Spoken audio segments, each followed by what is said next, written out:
Quasiment 19h sur CNews. Merci d'être avec nous pour Face à Philippe de Villiers. Cher Philippe, bonsoir. Bonsoir Elliot, bonsoir Geoffroy. Geoffroy Lejeune est bien sûr présent. Cette émission, Philippe de Villiers, devait être la dernière de la saison. Mais vous m'avez appelé pour me dire, Elliot, la situation est beaucoup trop grave et telle que nous devons continuer. Et si vous m'avez alerté, Philippe de Villiers, si vous m'avez dit cela, c'est à cause de ça. Après avoir procédé aux consultations prévues à l'article 12 de notre Constitution, j'ai décidé de vous redonner le choix de notre avenir parlementaire par le vote. Je dissous donc ce soir l'Assemblée nationale. Geoffroy Lejeune. Le moins qu'on puisse dire, c'est que c'est une décision qui a surpris beaucoup de monde. En quoi la situation qu'elle engendre est-elle historique ? Ça, il y a une phrase de Bertolt Brecht, le dramaturge, le poète, qui s'applique bien à la situation. Il dit « Si le peuple continue à voter contre le gouvernement, alors il faudra que le gouvernement dissolve le peuple, dissoudre le peuple. » C'est ça l'enjeu. Donc en fait, Emmanuel Macron, quand je l'ai regardé, je me suis dit, il demande le recomptage des voix, des bulletins. Et il dit, vous avez voté, vous avez mal voté, mais je vais vous donner une deuxième chance pour bien voter. Comme au sens des plébiscites de Napoléon III. Ce faisant, il n'a peut-être pas conscience de ce qui se passe en ce moment. Ce qui se passe en ce moment, c'est que nous ne sommes plus dans un changement de période, mais dans un changement d'époque. La période, c'est ce qui s'inscrit dans le quotidien. L'époque, c'est ce qui s'inscrit dans l'histoire. Et pourquoi je dis ça ? Parce qu'il me semble que la classe politique qui nous gouverne depuis 50 ans et va peut-être recevoir le coup de grâce. Elle est à la fin. C'est la fin d'un cycle historique. La classe politique maastrichtienne, droite et gauche confondues, dont Philippe Séguin disait les petits détaillants qui se fournissent chez le même grossiste à Bruxelles. Cette classe politique, elle croyait à 3 articles de foi. Premier article de foi, le temps des patries est fini. Phrase de Drieux-La Rochelle qui croyait lui aussi à la grande Europe. C'est-à-dire, en fait, cette classe politique, elle croit au dépassement nécessaire des nations. Deuxième article de foi, le temps des vieux critères, repères moraux de l'ancienne société est fini. Nous entrons dans l'ère de l'hédonisme consumériste, donc l'individualisme absolu. Les droits de l'homme deviennent les droits de l'individu.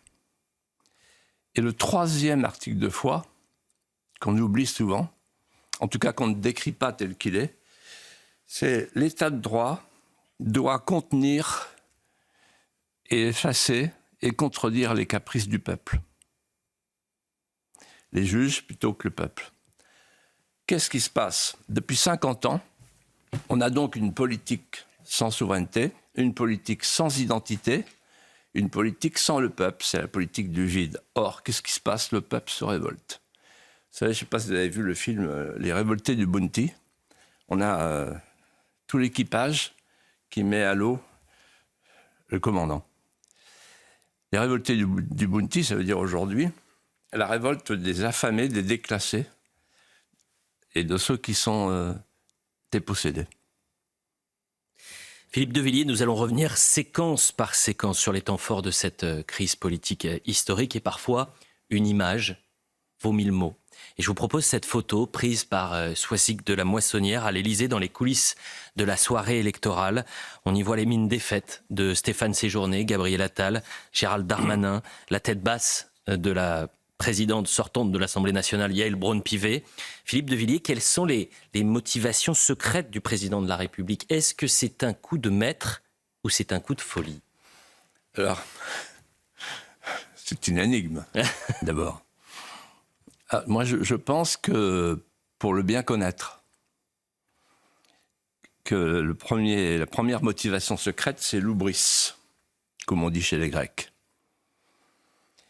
C'est-à-dire qu'il y a quelque chose chez lui d'immature, quelque chose du jeune Narcisse qui se contemple, qui joue et qui tout à coup casse son jouet. C'est-à-dire qu'il s'adresse aux pionniers de la Startup Nation et il leur dit ceci. C'est moi qui fais tout, vous ne faites rien pour m'aider, je suis obligé de tout faire moi-même. Tant pis pour vous. En d'autres termes, il leur avait dit il y a quelques années, je ne sais pas si vous vous souvenez, restez des amateurs, les amateurs que vous êtes. Et maintenant, il leur dit, vous n'êtes que des amateurs, restez chez vous. Donc ça, c'est le premier ressort secret. Il punit en fait son camp. D'ailleurs, il suffit de les écouter dans les couloirs. Il y a une certaine, comme disent les journalistes, frustration. La deuxième motivation, c'est la jurisprudence des dissolutions et des cohabitations. En fait, Emmanuel Macron, qui connaît bien l'histoire de France et qui connaît bien l'histoire de la présidence de la République, se voit en Charles de Gaulle, mai 68. C'est-à-dire De Gaulle devant le désordre, les étudiants sont faits pour étudier, les enseignants pour enseigner, etc. L'ordre. Il y a une manifestation fantastique le 30 mai 68 et il dissout et il a une chambre introuvable. Opération réussie. Mais il se pourrait qu'en voulant jouer à De Gaulle mai 68, il se retrouve dans la situation et dans les habits de Chirac 1997. Il y a une phrase magnifique de Patrick Devedjian, qui était un ami et qui avait le sens du mot juste, parfois cruel, et qui dit « Chirac a senti le gaz et il a craqué une allumette ». En d'autres termes, Chirac avait une majorité de droite, incontestable, mais réputée baladurienne, et Juppé et Villepin, qui n'en rataient pas une, lui ont dit qu'il faut dissoudre. Il a dissous et il s'est ramassé une majorité de gauche. Voilà pour les dissolutions. Derrière, il y a la cohabitation. Alors, la cohabitation, il se dit, je l'attends le petit jeune. Parce que jusqu'à présent, la cohabitation a toujours profité au président. Pourquoi? Parce que le président a usé le Premier ministre. Il en a les moyens. Mais j'observe que dans toute la tradition historique française, il y a une loi qui s'est imposée depuis MacMahon en 1877 jusqu'à Chirac 1997. C'est que le peuple français a pris l'habitude de sanctionner les dissolutions de confort. Je pense que nous y sommes. Philippe de Villiers, puisque vous parlez de cohabitation, vous l'avez vécu, vous, la cohabitation, la première cohabitation de la Ve République, vous l'avez vécu, nous sommes en mars 1986. Et vous êtes nommé à l'époque par Jacques Chirac. Et je vous propose cette archive de la première réunion à l'Élysée entre les 36 ministres, je crois, de Jacques Chirac et François Mitterrand. Regardez. Samedi 22 mars, à l'Élysée, pour la première fois dans l'histoire de la Ve République, un président de gauche face à un gouvernement de droite. Deux légitimités en vis-à-vis, ambiance crispée, entre Jacques Chirac et François Mitterrand, bien plus que la largeur d'une table. La cohabitation s'installe, François Mitterrand reste à l'Élysée, Jacques Chirac, lui, retourne à Matignon. Le pouvoir, désormais, devra se partager. Entre les deux, la scène. Entre les deux, la scène. Geoffroy Lejeune. Bah non, on a juste envie de vous demander de nous raconter comment ça s'est passé. C'est quoi un conseil des ministres dans ces conditions? Est-ce que le gouvernement peut faire son travail? Comment le président peut-il empêcher le Premier ministre de travailler? Là, il y a deux questions. D'abord, je vais vous raconter en quelques mots. Je me souviens de cette photo-là. Je suis en bout de table dans l'arrondi, très loin. Et comme je suis déjà à moitié sourd, j'ai du mal à entendre ce qu'il dit. Il nous accueille et il parle volontairement tout bas, François Mitterrand. Et il dit, bien, mesdames, messieurs, le moment est venu, on va vous y voir. Cette phrase m'a marqué. On va vous y voir. Et la phrase de Jarnac. Et alors, qu'est-ce qui se passe à ce moment-là? Il y a un bras de fer. Chacun use de son article. Le Premier ministre fait valoir l'article 20. Le gouvernement gouverne. Le président fait valoir l'article 5. Le président est chargé de veiller au bon fonctionnement des pouvoirs publics, il est le garant de l'intégrité du territoire, etc. Ça veut dire qu'à l'international, c'est pas simple. Ils font des conférences à deux. Donc moi, je suis petit secrétaire d'État à la culture, avec mes amis François Léotard, Gérard Longuet, Alain Madelin, une nouvelle génération brillante d'ailleurs, et c'est là que je fais la connaissance de Charles Pasqua, Robert Pandreau, etc. Et la tension monte. Pourquoi? Parce que le gouvernement veut tenir ses promesses. Et le ministre d'État, Édouard Balladur, souffle à Jacques Chirac les solutions, les hypothèses de travail. Et voilà le moment où, en plein été, arrivent les ordonnances pour aller plus vite. Le gouvernement, donc, gouverne par ordonnance. Sur les privatisations, sur un nouveau découpage électoral mitonné par Charles Pasqua, et sur la durée du temps de travail, pour revenir sur les 35 heures. Et là, coup de théâtre, François Mitterrand refuse de signer les ordonnances. C'est une crise politique majeure. Et qui va céder?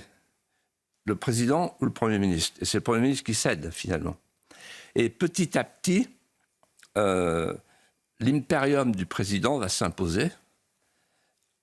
Pourquoi? Parce que le président va devenir le rassembleur, il va siffler les fautes, et il va appliquer la doctrine qu'il avait définie dans ce premier Conseil des ministres auquel je faisais allusion tout à l'heure. Il va dire la Constitution, rien que la Constitution, toute la Constitution. Mais ça veut dire qu'en fait, il n'a pas du tout l'intention de jouer les notaires et de signer les décrets.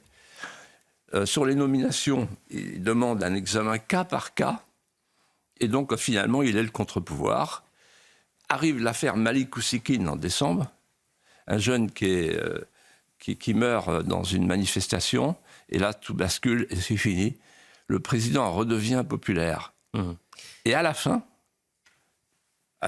il y a un débat extraordinaire. Ils sont candidats tous les deux à la présidentielle. Un débat entre Jacques Chirac et François Mitterrand. Et je vous fais un tout petit condensé, là. Bien sûr. Un petit résumé. À un moment donné, Jacques Chirac dit ici, dans ce débat, je ne suis pas le Premier ministre et vous n'êtes pas le président de la République. Nous sommes deux candidats à égalité. Vous permettrez donc que je vous appelle Monsieur Mitterrand. Et là, Mitterrand se recule et cherche la réponse la plus sarcastique qui soit. Et il le prend de haut, il dit « Vous avez raison, monsieur le Premier ministre ». Et on dit souvent que ce débat a été gagné à ce moment-là. Voilà. Mais 40 ans plus tard, quasiment, comment caractérisez-vous ce qui pourrait se passer dans le cas d'une cohabitation demain? Alors, vous savez, les hommes politiques, ils sont comme le général Gamelin, qui préparait la guerre d'avant et qui parlait de la ligne Maginot, etc. Il préparait la guerre de 14, en 40. Et les hommes politiques, j'ai remarqué ça, ils disent toujours, bah, là, il y a un plafond de verre, il y avait un plafond de verre pour Chirac, il y a un plafond de verre pour Marine Le Pen, etc. Jusqu'au moment où il n'y a plus de plafond de verre, etc. C'est-à-dire qu'ils refont l'actualité d'hier plaquée sur l'actualité d'aujourd'hui. Et là, en ce moment, ça y va à fond. Là. Ils n'ont pas compris du tout ce qui est en train de se passer. Et on va y revenir. Et donc, en fait, la cohabitation, jusqu'ici, elle a tourné au profit de l'Élysée. Toujours. Bon, OK. Mais ce n'est pas pour ça que ça peut se reproduire. Je pense qu'un sémillant Premier ministre franchissant le pont d'Arcole, qui n'aurait pas peur, qui brandirait son drapeau, suivi par le peuple français, pourrait mettre en difficulté le président. Alors le président a 3 armes. Ce président-là, il a 3 armes. La première arme, c'est lui, c'est ses pouvoirs à lui. Par exemple, il peut s'opposer à un référendum sur l'immigration. Une deuxième arme, il a les juges. Il a le Conseil constitutionnel avec Laurent Fabius, son acolyte. Les cours suprêmes, l'Europe. Et enfin, il a les vociférations à l'Assemblée. Vous imaginez tous les mardis et tous les mercredis. Mais, en face, un Premier ministre déterminé, s'il choisit ses épreuves de force en fonction du soutien populaire, le président ne peut pas tenir. Philippe de Villiers, depuis la victoire du RN aux européennes et l'annonce de la dissolution à l'Assemblée nationale, de nombreuses manifestations, parfois violentes, ont marqué la semaine. Et ce samedi, il va se dérouler de nombreuses manifestations. On craint que ces tensions ne cessent d'augmenter. Une image symbolise cette fièvre extrémiste. On a pris une séquence cette semaine à Nantes. Un drapeau français est arraché par des radicaux de gauche à la fenêtre d'un appartement. Regardez.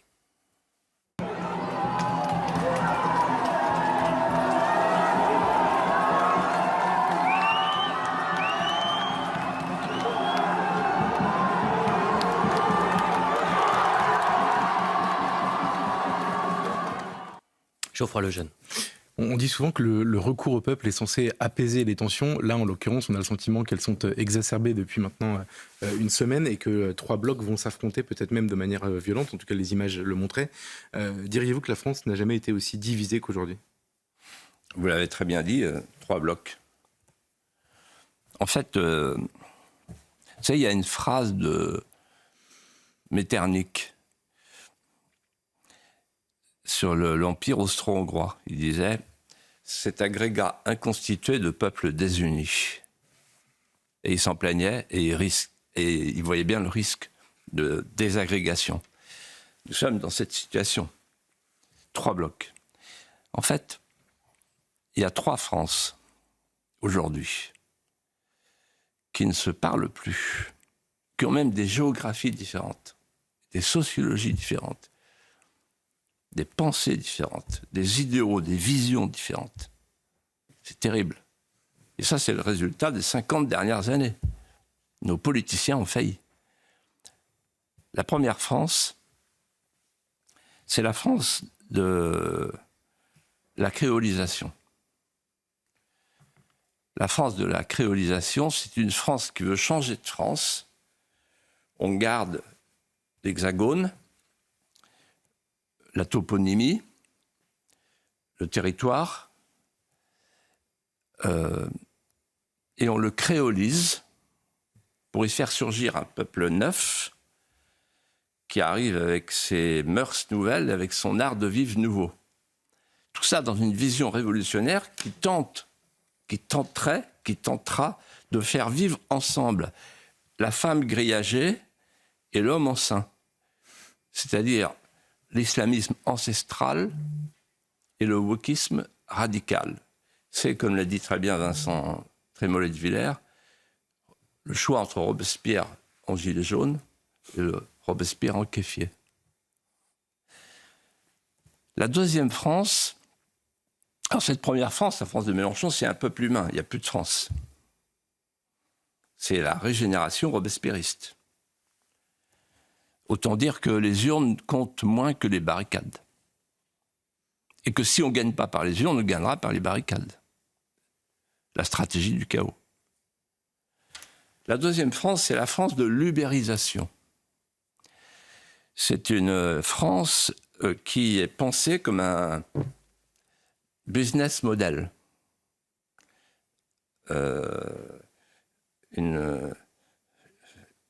Comment dirais-je, une France mondialisée, disruptée, une application mobile et un agrégat d'agents économiques parfaitement interchangeables, substituables. Tout est échange, tout s'échange. C'est la France du virtuel, la France du nomade, la France de l'homo sapiens, l'homme qui zappe. C'est une France qui répugne à l'ancienne France trop stable et qui rêve d'inventer un peuple de l'instant, ubérisé, bigarré, mondialisé. C'est la France de Macron. Et la troisième France, c'est la France des rescapés. C'est la France de la tradition. C'est une France qui a peur, c'est une France qui a faim, c'est une France qui veut préserver son patrimoine matériel et immatériel.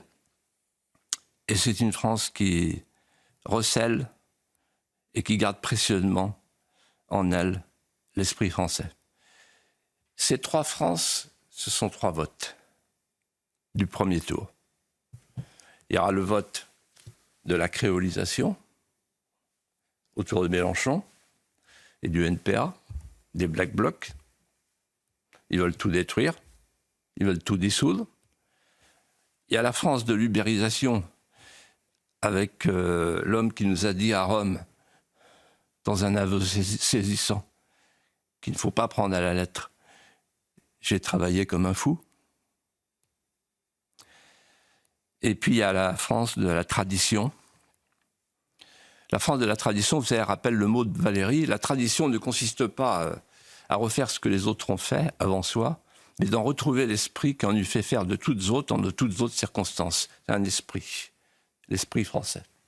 La publicité, on revient dans un instant, on reviendra dans la deuxième partie sur cette crise dans de nombreux partis, notamment chez les Républicains et Reconquête. On parlera du nouveau Front populaire. Mais avant la publicité, juste une image qui circule beaucoup sur les réseaux sociaux et qui vous a fait rire, un peu plus drôle. On y découvre le professeur Tournesol dire à Tintin, McKinsey a proposé 10 le nombre, solution à Macron.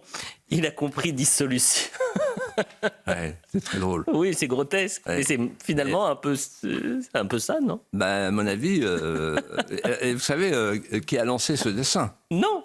Ah, vous savez pas? Bah non, j'ai cherché, j'ai pas trouvé. Vous savez? Alors moi je l'avais vu, c'est un compte Twitter extrêmement drôle qui fait des parodies, des détournements de Tintin. Ah, Oui, mais voilà. vous savez qui a fait ce dessin, qui a lancé ce dessin Non. et qui me l'a envoyé? Ah, si, je sais.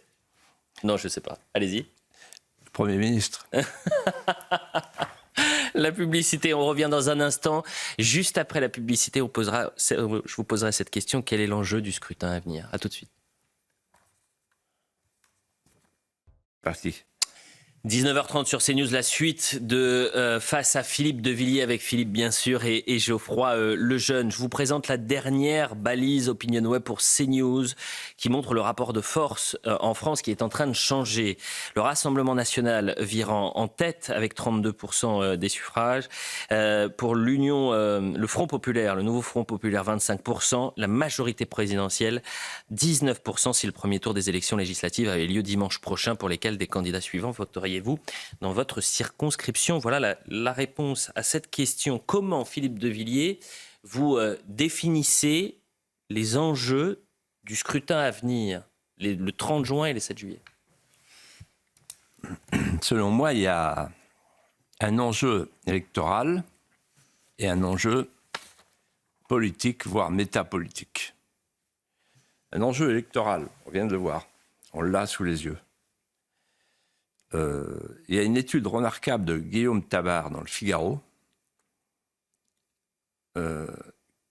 qui est ainsi sous-titrée si on regarde l'élection européenne de dimanche, on a 536 circonscriptions sur 577 où on a au deuxième tour les deux blocs. Le bloc de la NUPES bis et du MPR et le bloc qu'on peut qualifier de national de l'Union de la France. Voilà l'enjeu. C'est-à-dire qu'on peut se réveiller le 8 juillet au matin avec Mélenchon Premier ministre, Daniel Obono, ministre des Affaires étrangères, je pense que c'est le poste qu'elle réclame, et Philippe Poutou, ministre de l'Intérieur, vous voyez. Ou des médias. Voilà. Donc c'est terrifiant. On voit bien que dans les sondages, après, il y a des figurants. Mais c'est là que ça va se jouer. L'enjeu qui est derrière celui-là, c'est un enjeu métapolitique, qui est le suivant. Est-ce qu'on va pouvoir, est-ce que le prochain gouvernement, est-ce que la prochaine majorité pourront réaffirmer la souveraineté française? Sinon, on ne pourra rien faire. C'est-à-dire la double souveraineté. La souveraineté populaire. Le primat de la souveraineté populaire sur la souveraineté des juges, sinon c'est Fabius qui gouverne, et qui nous dit la préférence nationale est contraire à la Constitution, ça veut dire que la distinction entre la citoyenneté, entre le citoyen et l'étranger n'est plus légale. Donc la France n'est plus la France, puisqu'elle est définie par le principe même de la préférence nationale, qui est un autre nom de la citoyenneté. Donc les juges, donc la souveraineté populaire, donc le retour du peuple. Le peuple veut de la sécurité, il veut une justice ferme, il veut plus d'immigration, moins d'immigration, plus du tout d'immigration. Il veut du pouvoir d'achat, il veut qu'on baisse le prix du gaz. On peut l'écouter. Aujourd'hui, dans le système actuel, on ne peut pas écouter. Et deuxièmement, l'autre souveraineté, la souveraineté nationale, le primat de la souveraineté nationale sur la souveraineté européenne. Je parlais tout à l'heure avec des patrons de PME. Ils disaient non mais attendez, il y a pire que les impôts, il y a les normes. Et tout ce qui arrive de Bruxelles, la pluie des normes, l'empire de la norme. Vous voyez. Et donc si on rétablit ces deux souverainetés, la France peut repartir de l'avant et on peut gouverner le pays. Aujourd'hui, on n'a plus les manettes. Les manettes sont ailleurs. Les manettes, elles sont entre les mains des cours suprêmes et entre les mains des commissaires de Bruxelles. Je vous rappelle le mot, je l'ai souvent dit, mais je le répète, de François Mitterrand, je l'ai entendu de ma bouche. Les juges ont eu la peau de l'Ancien Régime, ils auront la peau du Nouveau. Nous y sommes. Autre sondage, CNews Europe 1, le JDD, 57% des Français se disent favorables à une démission d'Emmanuel Macron en cas de défaite le 7 juillet prochain de son parti. Philippe de Villiers, comment vous expliquez que seulement 2 ans après avoir été réinvesti, une majorité de Français voudrait le voir quitter l'Élysée désormais? Alors, il faut respecter la Constitution, respecter les institutions. Donc je ne vais pas m'aventurer dans des hypothèses où je procéderais à une chasse aux sorcières. C'est lui qui en parle. Hein. Comment ? C'est lui qui a mis le sujet sur la table. D'accord, mais c'est à lui de savoir avec Brigitte ce qu'il veut faire. Bon, parce qu'il est absolument insaisissable et imprévisible, comme vous l'avez compris. Oui. Alors, ce que je veux dire, c'est qu'en fait, vous savez, l'histoire de Napoléon III, elle est extraordinaire. Napoléon III, il a fait 5 plébiscites. Qu'est-ce que c'est un plébiscite ? Le premier plébiscite, je me souviens, c'était en décembre. Je me souviens. Les gens qui... Ça va trop loin, cette émission. Il y va fort, le mec. Vous y étiez. J'ai appris. Vous étiez au plus près. Ah, c'est pas crédible. Pendant la cohabitation. Oui. Et donc, Napoléon III. et j'ai dit à Napoléon III, faites pas ça. Donc, en décembre 1851, est-ce que vous souhaitez maintenir le prince Napoléon? Il y va carrément, mais c'est du Macron un peu plus audacieux, quoi. Voilà. Et donc, quand vous transformez une élection en plébiscite par votre présence, par votre implication, vous récoltez forcément la tempête si vous perdez. Et d'ailleurs, il y en a un qui s'appelle Charles de Gaulle, qui a toujours dit, moi, quand je fais un référendum ou une élection, si je perds le référendum ou l'élection, je m'en vais. Alors tout le monde a dit, attends... Et en 1969, il a fait un référendum sur une réforme des institutions, il a perdu et est parti. Et donc là, le risque, quand vous faites un plébiscite, parce que là, on va l'entendre presque tous les jours, et on voit, vous vous rendez compte, le Premier ministre qui fait en ce moment, au lieu de traiter les problèmes, il distribue des tracts. On retrouve le petit Attal de sa prime jeunesse au Parti socialiste. Mais quelle déchéance! Où est-on? Dans quel régime est-on? Il n'y a plus de gouvernement du tout. Donc, ils font un plébiscite, ils vont récolter les résultats du plébiscite. C'est-à-dire que le premier qui va être concerné le 7 juillet au soir, c'est pas le député moyen, c'est le président de la République. Vous voyez? Et en fait, c'est extraordinaire parce qu'il me rappelle beaucoup les boyards de l'aristocratie russe dans le film Docteur Zhivago, qui trinquent entre eux en éclatant de rire. Et il y en a un quand même qui est plus inquiet, il s'appelle Pavel, et qui dit, regardez, en bas, il y a des drapeaux rouges et il y a des slogans contre le tsar. Et à ce moment-là, il y a un jeune boyard qui dit, mais ce n'est qu'une émeute. Et il y en a un autre qui reprend le mot de La Rochefoucauld à Louis XVI, c'est peut-être une révolution. Vous m'avez fait peur, j'ai cru quand vous parliez de Boyard, je pensais que vous parliez de Louis Boyard. Je me suis dit quand même... Vous avez dit le président de la République. Je me demandais d'ailleurs, en le disant, parce que je me suis aperçu en le disant de votre sourire, parce qu'on se connaît bien maintenant, je me suis dit, ça y est, il va souligner ça, évidemment. Vous avez dit le président de la République, Philippe de Villiers, est imprévisible. Il est peut-être aussi déboussolé. Et il y a un thème, même deux, où là c'est vraiment symbolique ce qui s'est passé cette semaine. Je vous propose de l'écouter pendant cette fameuse conférence de presse, mercredi, lorsqu'il parle de l'insécurité. Écoutez. Pourquoi les extrêmes montent partout? Pourquoi on a 50% aux extrêmes? D'abord parce que dès qu'il y a un fait divers, il est monté en épingle partout. J'étais à Oradour il y a 2 jours.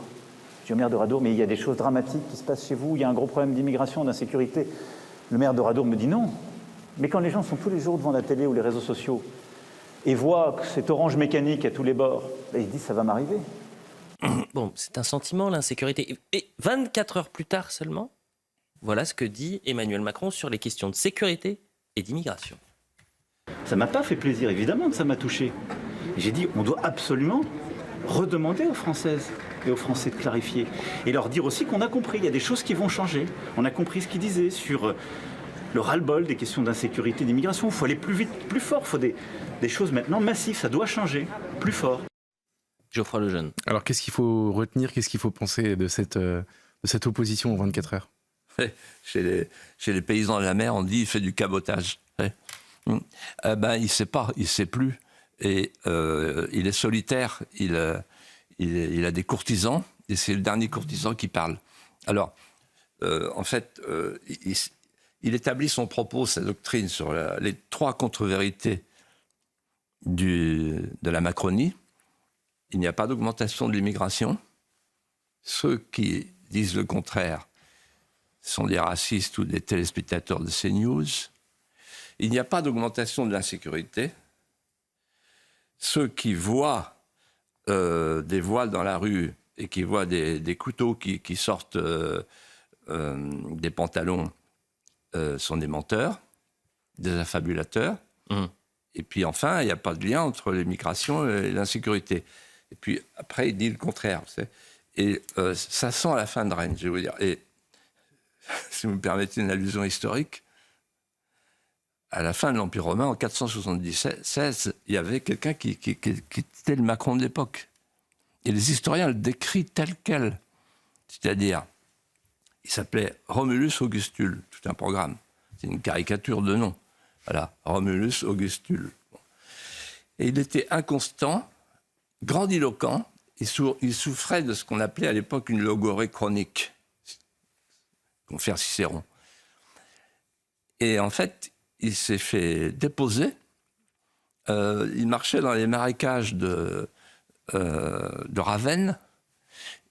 Et les insignes impériaux ont été envoyés dans l'Empire d'Orient. Et il ne s'est même pas aperçu qu'il avait été déposé par un skyre, un barbare qui s'appelait Odoacre. Voilà. Et donc je pense qu'un jour, il va peut-être se retrouver dans la situation qu'il avait prédit un jour, quand il avait dit « je ferai autre chose ». Il avait dit, vous vous souvenez ? C'était en début d'année. Oui, je ferai autre chose. Ben, c'est possible qu'il soit appelé à faire autre chose. Si vous avez un job à proposer, là, les chefs d'entreprise, tous ceux qui l'ont accompagné dans la mondialisation heureuse, c'est le moment. Là. Il avait dit ça, je crois, en déplacement en Hongrie, en tout début d'année. Philippe de Villiers, je pense aux téléspectateurs, je pense aux Français qui nous regardent. On va parler de la droite parce que beaucoup attendent votre réaction sur ces deux crises. D'abord chez les Républicains, ensuite à Reconquête, avec des séquences qui ont parfois frisé, été présentées comme des psychodrames, comme des mauvaises séries américaines. On attend d'un instant à l'autre, par exemple, la décision du tribunal judiciaire de Paris, qui doit rendre sa décision sur la validité de l'exclusion du président des Républicains, Éric Ciotti, après avoir fait alliance avec le Rassemblement national aux élections législatives. Philippe de Villiers, selon vous, que se passe-t-il à droite ? Quel est votre regard sur ces crises chez Reconquête et chez les Républicains ? Alors, je vais peser chaque mot pour ne pas blesser. Parce qu'il y a des gens que j'aime, qui ont leur mérite, et je ne veux pas entrer dans des querelles picrocolines qui, à mon avis, ne sont même plus d'actualité. Vous y penserez dans quelques jours, c'est fini. Maintenant, la question, c'est de savoir comment on se met en ordre de bataille. Donc, je voudrais mettre en perspective ces querelles, qui sont, à mon avis, tout à fait secondaires. En effet, nous sommes devant une situation gravissime.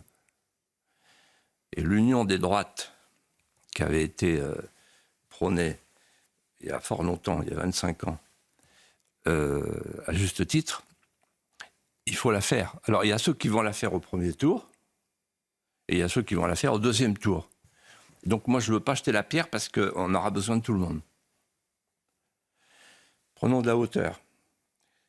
Face à cette situation gravissime, l'union des droites, elle va se faire. Et je dirais même l'union nationale de tous ceux qui croient à la souveraineté de la France. Il faut voir large. Il ne faut pas s'arrêter à la droite. Elle va se faire et pourquoi elle va se faire ? Pour une raison mécanique que je voudrais expliquer. Le système de la Ve République, il est binaire. Et il y a un mot de Bismarck qui correspond bien à la situation. Quand on est dans un système à 3, il faut être parmi les deux. Un des deux. Est-ce que vous connaissez l'apologue de Pierre Juillet ? Pierre Juillet, c'était le conseiller de Georges Pompidou, avec Marie-France Garot. Et un jour, je me plaignais auprès de lui de ne pas décoller. C'est bien de ne pas décoller. Et il me dit, c'est normal. Vous n'avez pas compris le système de la Ve République. C'est un manège, avec un axe majoritaire, donc des forces centripètes et des forces centrifuges. Si vous êtes pris dans les forces centripètes, à cause du mode de scrutin majoritaire à 2 tours, alors vous pouvez devenir une force centrale. Il n'y a que 2 forces centrales. Mais si jamais vous êtes pris dans les forces centrifuges, parce que vous êtes trop petit, trop léger, alors vous êtes condamné à devenir un supplétif, un harki d'une des forces centrales. Et donc, les gens intelligents et expérimentés, ils ont compris ça. Et donc, dès le premier tour, ils se disent on va se mettre à l'abri d'une des forces centrales. Et ceux qui... les autres, ils n'ont pas compris. Ils sont comme... De Gaulle les décrivait ainsi, ces petits hommes qui font cuire leur soupe sur un petit feu, avec un petit réchaud, dans une petite marmite, dans leur petit coin à eux, et ils croient assurer leur tranquillité. Ils seront balayés. Et donc, en réalité, tout va rentrer dans l'ordre. Je vais vous dire pourquoi. Marie-France Garot, un jour, m'a dit les députés, ils voient leur avenir. Et l'avenir d'un député, c'est deux choses, Philippe. La raison et la gamelle.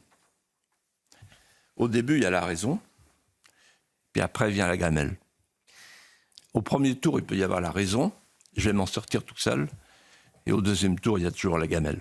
Donc je suis assez confiant pour l'union nationale. Elle va se faire. Pourquoi ? Parce que les gens, là, ils font les marioles, les Retailleau et tous les autres. On y arrivera tout seul, on y arrivera tout seul. Ouais, sauf que quand ils reviennent chez eux, qu'est-ce que leur disent les gens ? On a peur. On a peur du Front populaire. Philippe de Villiers, il nous reste 4 minutes très précisément. On devait justement parler du Front populaire. Je voulais vous faire écouter une déclaration de François Hollande qui soutient ce Front populaire, qui donc soutient cette alliance avec Jean-Luc Mélenchon et Philippe Poutou, par exemple. Très rapidement, vraiment très rapidement, quel regard vous portez sur ce nouveau Front populaire ? Le Front populaire, c'est simple. La gauche, elle a perdu sa puissance tribunicienne. Elle représentait la plèbe. Il n'y a plus de plèbe pour elle. Elle a perdu le prolétariat. Elle a perdu les pauvres. Elle a perdu son électorat. Elle est maintenant sur une autre clientèle, l'islamo-wokisme, et sur un autre discours, une autre rhétorique, l'antisémitisme, le communautarisme et la rupture avec la droite. En fait, comme disait Philippe Muret, cité ce matin par Vincent Trémollet de Villers, la gauche, elle a le magistère moral, toujours. C'est elle qui dit le bien. La droite dérape, disait Philippe Muret. La gauche, elle dérape pas. Elle est le verglas. Mais rapidement, vous qui l'avez connu, quand même si vous l'avez affronté parfois, François Hollande. C'est un message aux Français. On y va, justement, parce qu'on a entendu tout au long de la semaine. J'ai pas envie de parler de Mélenchon. J'ai bien compris. Et, je vais vous dire, c'est terrible ce qui se passe. J'ai bien compris. Je plains le pauvre Glucksmann, vous vous rendez compte ? Et j'ai écouté tout à l'heure Manuel Valls, oui. Et il sauve l'honneur, voilà. Il y a des gens comme ça, voilà. Et il est bien seul, malheureusement. Mais cet homme-là, il tient debout sans avoir besoin d'un col en amidon. Philippe de Villiers, on a entendu tout au long de la semaine, vous avez entièrement raison, les politiques se défier, se déchirer parfois, les tractations, les négociations. Et puis on a complètement oublié ces Français, et vous étiez en train d'en parler, ces Français qui ont peur. Philippe de Villiers, ce soir, quel message vous souhaitez adresser aux Français qui nous regardent ? Je vais vous faire une confidence, à tous les deux et à tous les amis qui nous regardent. Il m'arrive de plus en plus souvent, et surtout cette semaine, de me réveiller en sursaut,